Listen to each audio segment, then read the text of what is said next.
moment from the past, saving Joao. For this military campaign, Duke Fernando de Braganza had put on his most beautiful German armor, blued steel with gold engraving. Because of this armor, soldiers had mistaken him for the king or the heir to the throne several times. The Duke was pleased. During this campaign, he had remained close to Joao in order to readily make acquaintance with the future king. The cavalry under the command of Duke de Braganza had just burst through the swinging gates of Estela castle. Knights in armor on armored horses trampled the soldiers of Vizier Shadullah and drove them away with their long spears. Following the cavalry, detachments of infantry rushed toward the gates of the castle. A monstrous battle raged inside the castle. The heir to the throne, who kept at a distance of only a fathom from the Duke, could barely cope with his horse. It neighed and shied away from the iron weapons that glinted and rang all around. Behind them, the infantry was already pressing in on Joao, striving for victory within the castle. Suddenly, the soldiers, including Joao and de Braganza, were attacked from somewhere by a large detachment of Moors on camels. Hiding behind multicolored round shields, the Moors brandished sabers and uttered wild screams. King Afonso V, who had been watching the battle through a spyglass, got up from his chair on the bridge. From there he could see that the Moors on camels were rushing toward Joao, because the standard-bearer rode next to the heir, holding the flag of Portugal high in his hand, his horse dancing with fear. The Moors fought their way toward the flag as they realized the heart of the attacking army was there. The Duke immediately assessed the situation and guessed the vizier's plan. While the Duke's cavalry was fighting inside the castle, Shadullah sent his camel riders through another gate to cut off the advancing infantry from the Portuguese cavalry, so the Moors would be able to close the gates and kill the Portuguese cavalrymen inside the castle. Indeed, at the sight of the Moors on camels, the Portuguese infantry stopped and bristled with pikes. The first camels, snorting and drooling, immediately crashed into the infantrymen and began to trample them. The riders, clothed in white, began to chop at the soldiers with their curved sabers. Joao prepared to repel the attack and swung his sword in front of him. At that moment, one of the camels pushed his horse with all of its weight. The horse fell, crushing Joao. De Braganza, who had not taken his eyes off the heir, plunged a spear into the camel. The camel roared, jumped, and threw off the Moor rider. However, the Moor did not let go of his saber. Getting to his feet, he rushed toward Joao and swung at him, but de Braganza's sword stopped him. The Duke cut open the Moor's stomach. The enemy's white clothes bloomed with the stain of blood. He fell to the ground and stilled. The Duke pulled Joao II out from under the fallen horse, helped him onto his own horse, and led the horse away under the cover of the infantry, which was taking the brunt of the blow of the troops on camels. Seeing that Joao was on the Duke's horse and moving away towards the shore, Afonso V, who had been petrified with horror and drenched in sweat, finally sighed and sat down again on his chair. In the evening, when the battle had ended in the center of Estela, and there were only small skirmishes occurring and homes being burned on the outskirts of the city, King Afonso V sat down to have dinner with his entourage. It came to his attention that the Duke's feet had still gone unnoticed. The king held a goblet in his hand, walked around the long table where the guests were sitting, and clinked glasses with everyone, not allowing them to get up. The king stopped and lingered near Duke de Braganza. De Braganza, you saved the life of my son, heir to the throne, he said, looking into the Duke's eyes. De Braganza stood up and held out his cup to the monarch. Who else would have done otherwise? The Duke said with a soft smile. So, tell me what reward you want. Afonso said cheerfully, banging his cup against the Duke's cup. To your health, senor. Both took a sip. The Duke wiped his lips with a cambric handkerchief he purposely carried for this occasion and said, Thank you, Your Majesty, but personally, I don't need a reward. The saved life of the heir is already the greatest reward for me. De Braganza, The king raised his voice. I never borrow from anyone. Tell me how I should repay you. Your Majesty, I am not a poor man. Of course. The king exclaimed. De Braganza's wealth could nearly compete with his Majesty's treasury. Once, Your Majesty, you knighted me. Your favor toward me is also a huge reward. Ah, Duke. Therefore, I will ask not for myself, but for a friend. Have it your way? What kind of friend is this? He lives near the castle of Leiria. This is a humble nobleman named Don Leandro. He inherited a ruined estate that he managed to re-establish and make prosperous. He is a hardworking, diligent, and honest man. He is respected by everyone in the neighborhood, and I ask for your assistance by naming Don Leandro as a member of the Cortes and endowing him with the villages surrounding his estate. Don Leandro, I can assure you, belongs to those people who make up the backbone of our kingdom. There are few such people, but it is they who struggle the most to get to the top because they are honest and modest people. He will ensure the peasants in these villages do not drink, but work diligently. Believe me, Don Leandro will not allow them to sleep for long periods of time, idly stagger around, or beg on the roads. I will give my consent for your friend Don Leandro to become a member of the Cortes and grant him new lands, but I will thank your family Duke, too. If you don't tell me how I can, I will decide for myself, said the king. He clinked glasses with the Duke once more and took a step towards the next guest. Chapter 10. Meeting. Leandro, explain to me what's going on. Manuella shouted, bursting into her husband's office. Some frightening people with weapons are coming toward our estate. They don't look like farmhands or peasants, they behave like soldiers coming into camp. Calm down, dear. 2 sheep have already been roasted for them and a large pot with some type of brew is being prepared. Manuella did not calm down. And they got wine from our cellars for themselves. They defecated right in the flower garden among the roses, and they have started pinning the girls in corners. Bella, the housekeeper, has already complained to me about them, and Paula, the milkmaid, came running with the same complaints. You were silent this morning, silent this afternoon, and you're not explaining anything right now. What is happening here? I'll explain everything to you, Leandro replied. this evening at dinner. In the meantime, calm down, Manuela. All this is being done for the benefit of our family. Yes, keeping all this from his wife was a big mistake on Leandro's part, but he was not able to think of anything to say to Manuela in advance. It seemed impossible to let her into the secret. Was it possible to tell her straight out? The king decided to ruin Duke de Braganza, but I am on the Duke's side. You don't know yet, but our family's savings, the gold, is already melting away because it has to be spent on those very rude men who gather on our estate. Those are mercenaries.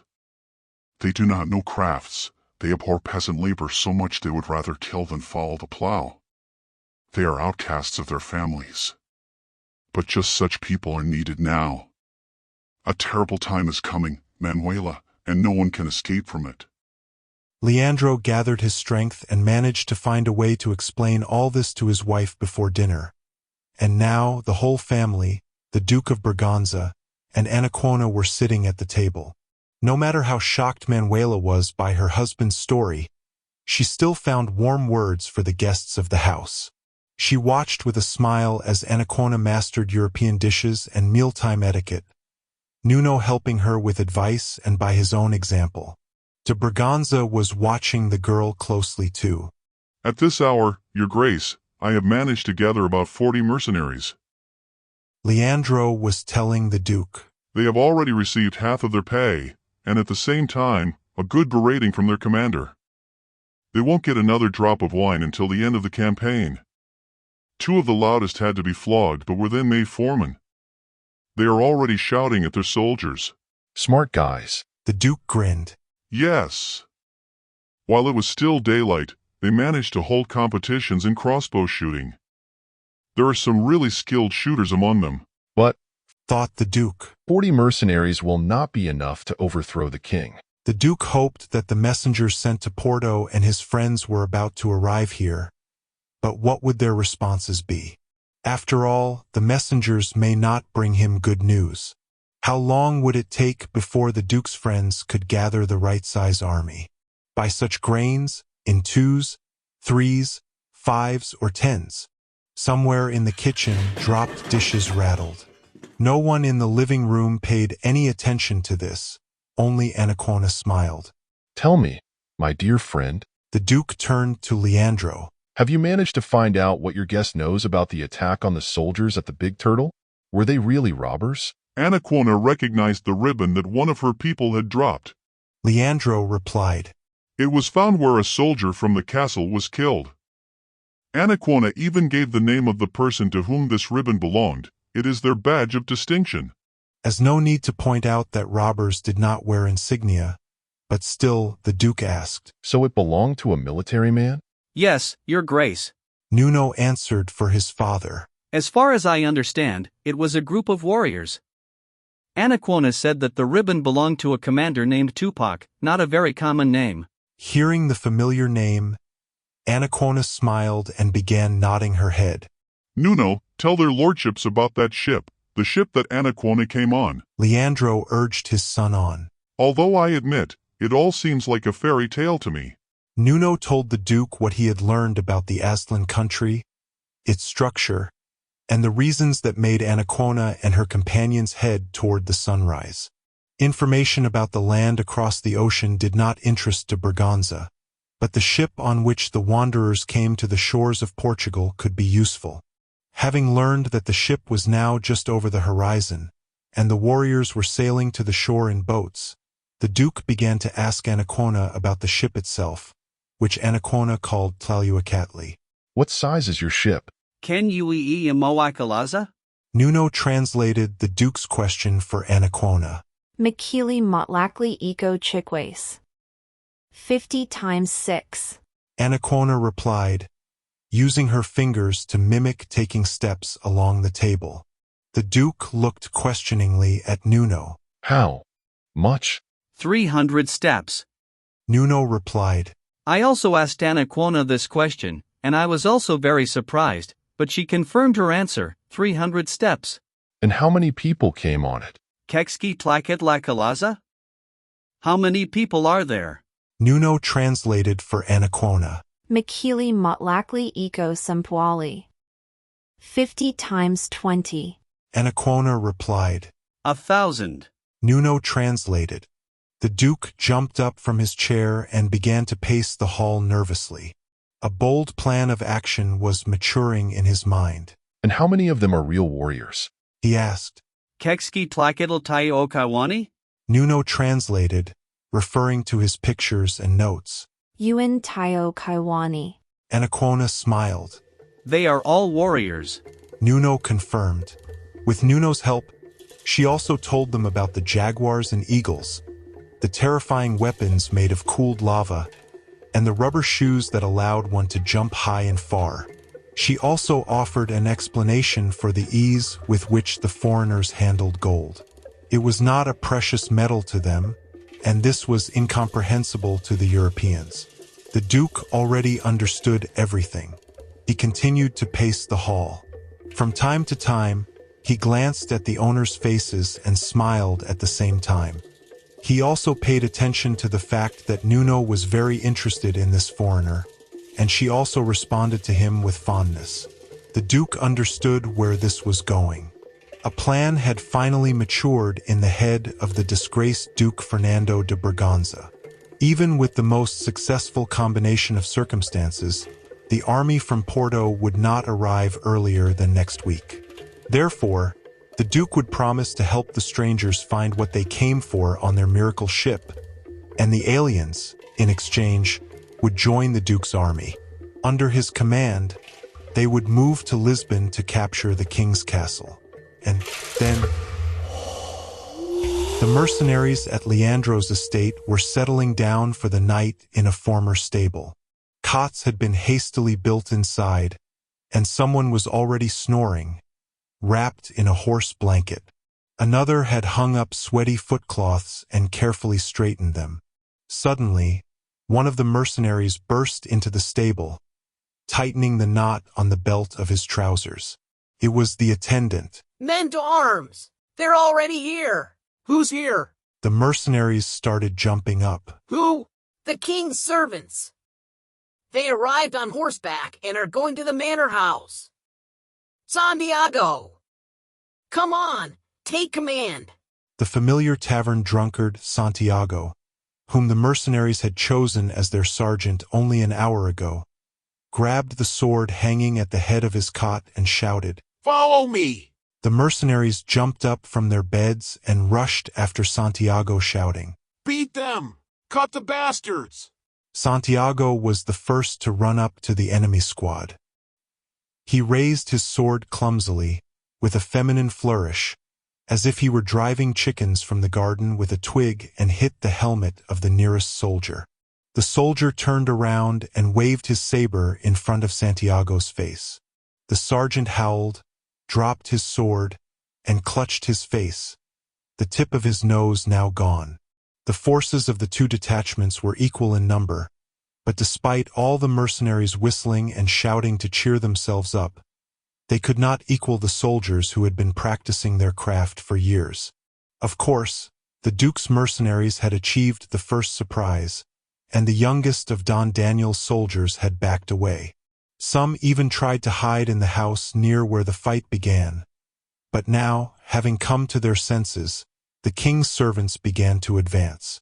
Now one mercenary, then another, clutching their wounds and howling, fell to the ground. Many ran off at once. One even had the sense to rush back to the stable and cover himself with a blanket there.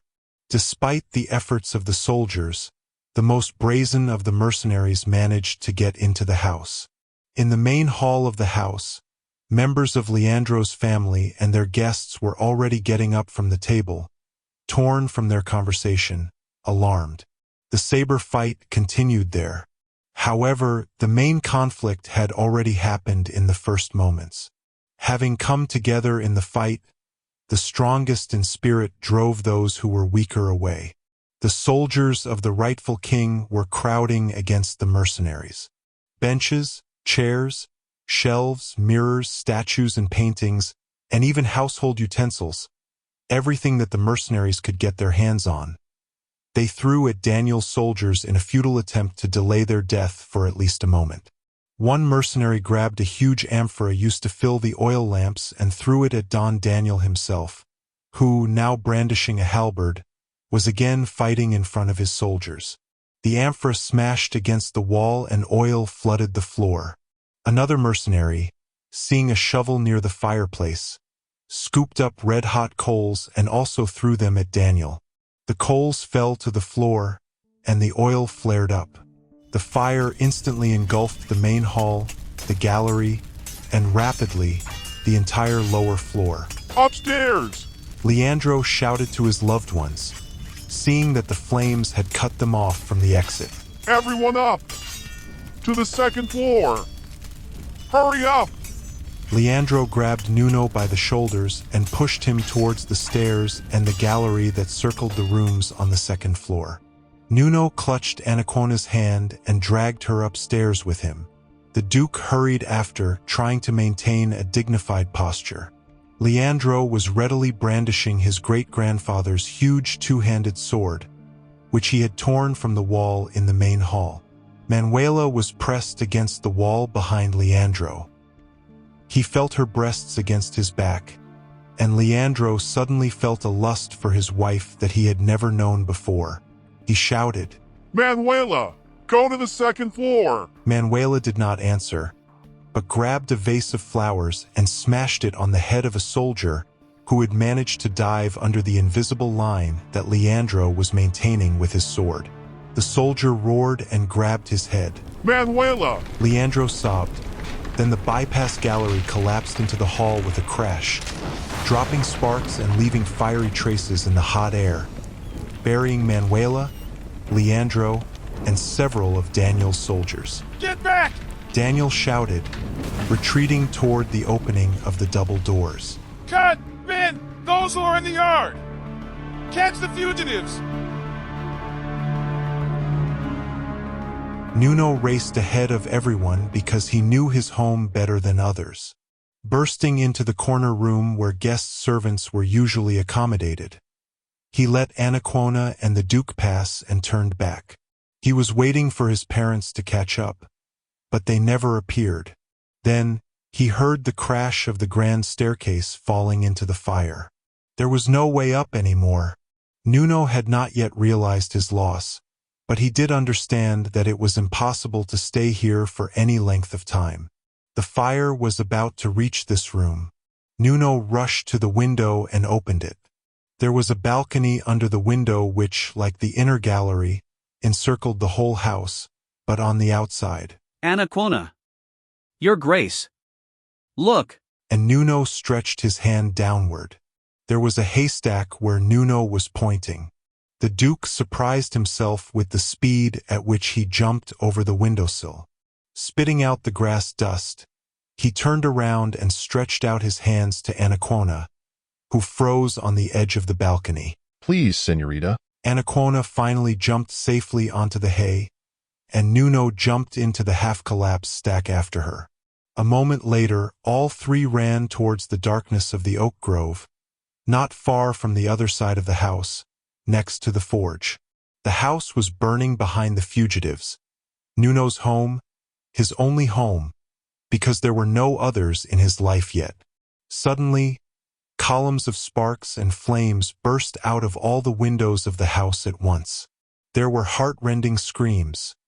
One was clearly female. When he reached the oak grove, the Duke grabbed the trunk of a tree and stopped. Nuno and Anacaona were standing nearby. They were holding hands. Their breathing quickly calmed down the benefits of youth. Nuno, The Duke said, trying to speak evenly. you saw that the top floor of the house collapsed. Yes. Nuno answered. That means that your parents may no longer be alive. As an old soldier, the Duke knew that it was better to say such things right away, so that hope would not drag a man to the bottom when he could not fix anything. Nuno said nothing. The Duke looked at the young man.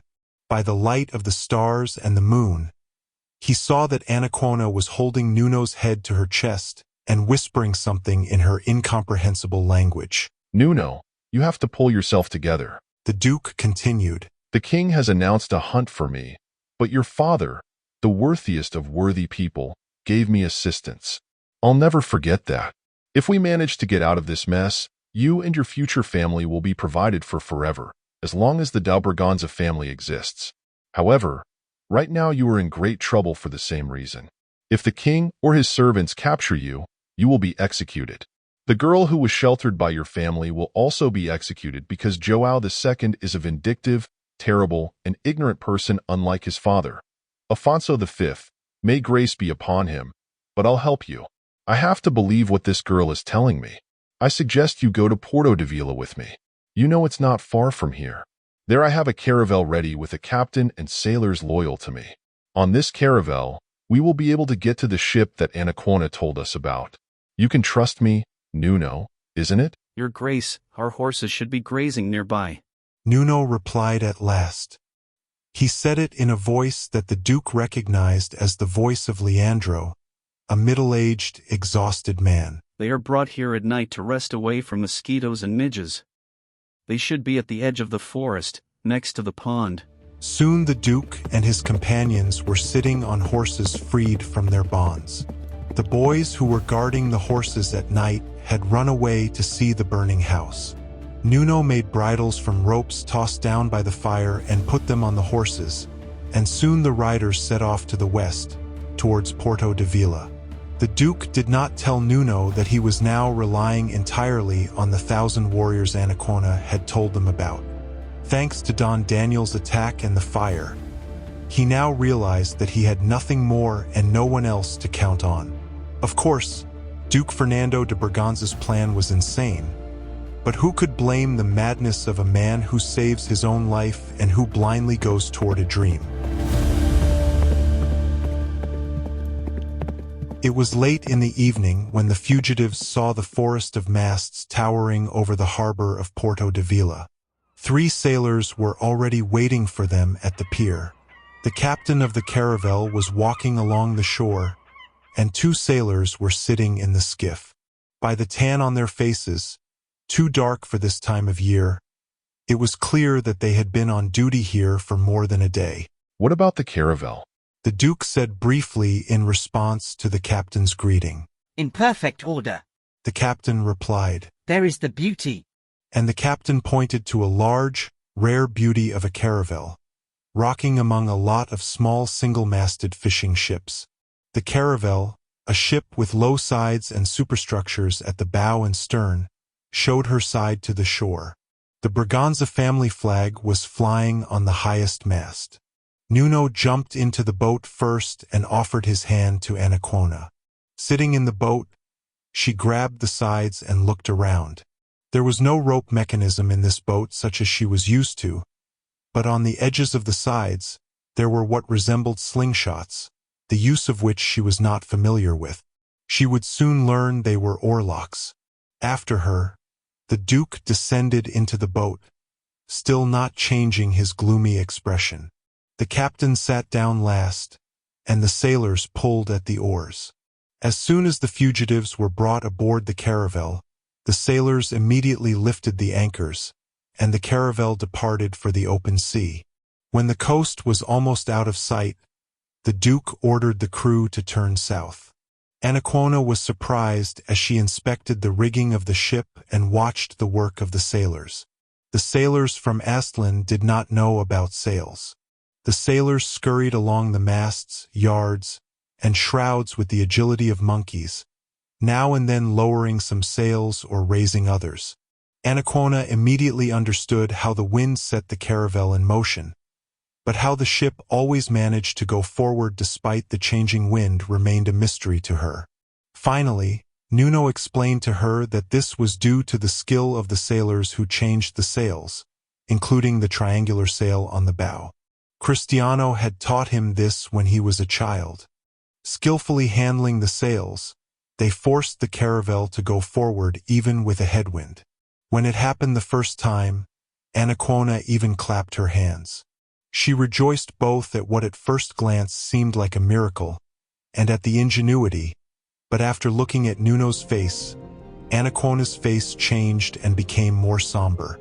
Nuno was looking towards the shore, which was visible from time to time, and his face was sad. Anacaona took Nuno's hand and said, Nuno, I'm very sad too. I just forget about it sometimes. After all, I ran away from my father and still don't know if he is okay. I hope he ended up in Tlaluacatli, where we are heading now. If we continue at the same speed as now, we will meet him soon. Their conversation was interrupted by the Duke. He spoke for a long time with the captain in his cabin and came out less gloomy than he was on shore. Approaching the young people, he put his hand on Nuno's shoulder and looked into his eyes. I will have to avenge my father and mother. Nuno said. I'll help you do it. The Duke replied and looked towards the disappearing strip of land. Now the Duke had to find out whom exactly Nuno wanted to take revenge on. Would it be the former family friend, Captain Daniel, or the king? This time, he did not bother the young man with questions. Nor did he try to convince him that without the king's order, Daniel would not have dared to invade his parents' house. The time will come, he will understand.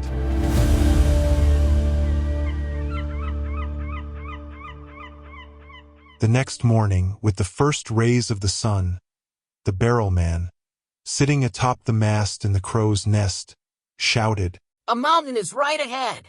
The half-dressed captain immediately jumped out of his cabin. What mountain, fool? He shouted to the sailor. There are no mountains here. But I see a mountain, Captain. The sailor said stubbornly. A red mountain. You can see for yourself. The captain went to the side of the caravel, grabbed the shrouds, and climbed up. When he reached halfway, he froze and began to peer into the sea. Ahead, in the waters that the captain had traveled up and down from his youth, a mountain of unnaturally regular outlines darkened the horizon. Or was it not a mountain? What was it? The captain rubbed his sleepy eyes and stared again at the incomprehensible sight rising out of the sea. The sailor is right, said the Duke, who had come on deck. I told you about the big ship. It will be so big that it looks like an island or a mountain. If I understand correctly, it should be a city. A floating city. Anacaona and Nuno came on deck. Nuno, you will soon see your girlfriend's ship, the Duke said, smiling. Get up on the bow, and they will bring us a spyglass. When Anacaona saw the spyglass for the first time, she did not immediately understand what it was. Nuno looked into the tube himself, nodded his head, and handed it to Anacaona. She put the eyepiece to her eye and screamed, Tlaluacatli! Yes, it is. But why? Anacaona removed the tube from her eye and then looked into it again. Why is it either close or far away? It's magic, but it's made by human hands, Nuno said and smiled. So, your companion recognized her ship? The Duke asked him. Ask her if the cannons from her ship are going to shoot at us, said the captain, who had also climbed to the bow platform. If they do, we will have nothing to answer with. We don't have cannons. Are there cannons there? De Braganza asked Nuno. Cannons? Does she understand? No.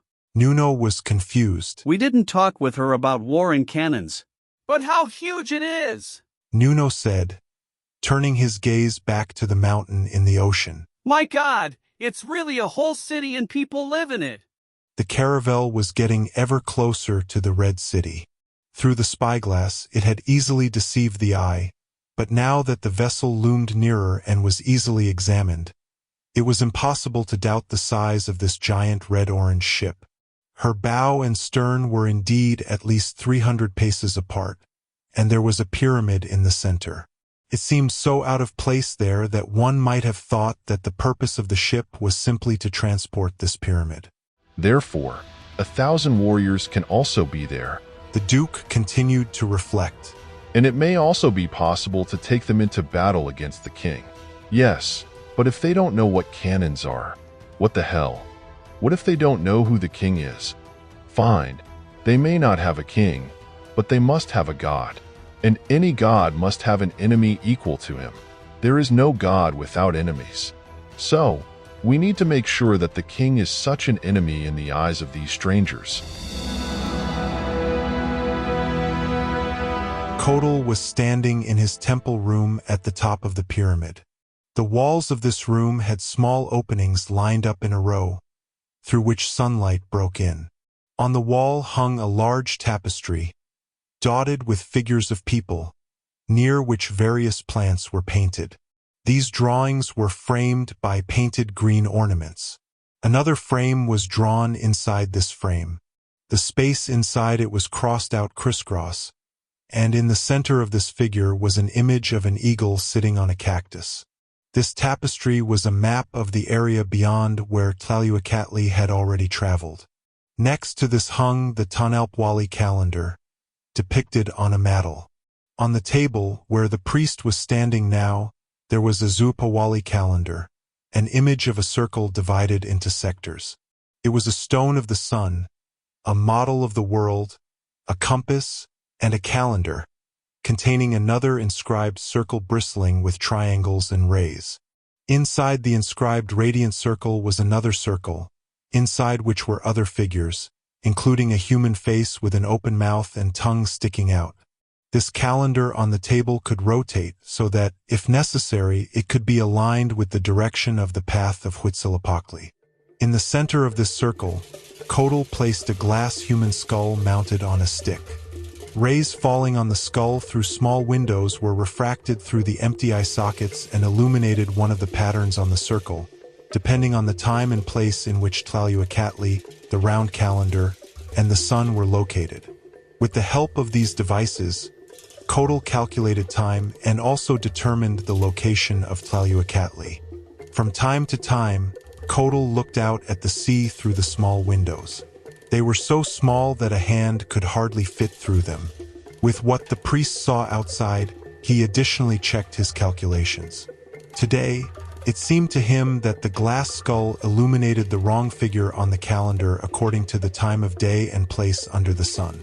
Coatl looked out to see the shadow cast by the pyramid. Glancing at the sea, the priest was dumbfounded. A boat was approaching Tlaluacatli.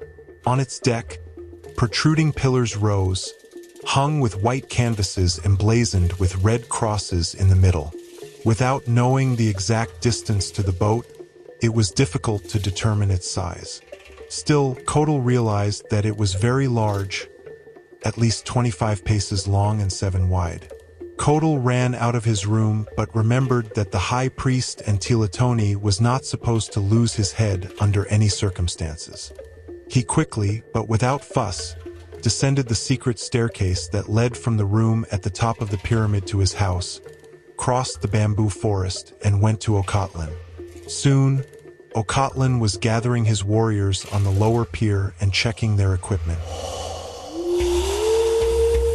The caravel came very close to the floating city with the pyramid in the center.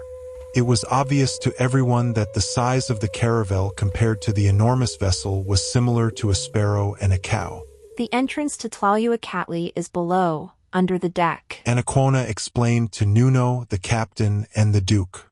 Usual boats can go there, but your big boat will not be able to go there. Anacaona said and pointed to the masts of the caravel. We need to get into a simple boat. A boat was lowered from the caravel. Anacaona sat in the bow of the boat, and Nuno and the duke sat behind her. 2 sailors worked the oars. The boat navigated under the deck of the floating city. The creaking of the rowlocks and the splashing of water against the oars began to echo. The sailors, who were sitting with their backs to the giant ship, finally looked up and back and gaped. One of them crossed himself. Over there! Anacaona said, pointing to the dock where boats were tied up, drifting on barely noticeable waves. The upper tier of the pier was occupied by armed men. There were several dozens of them.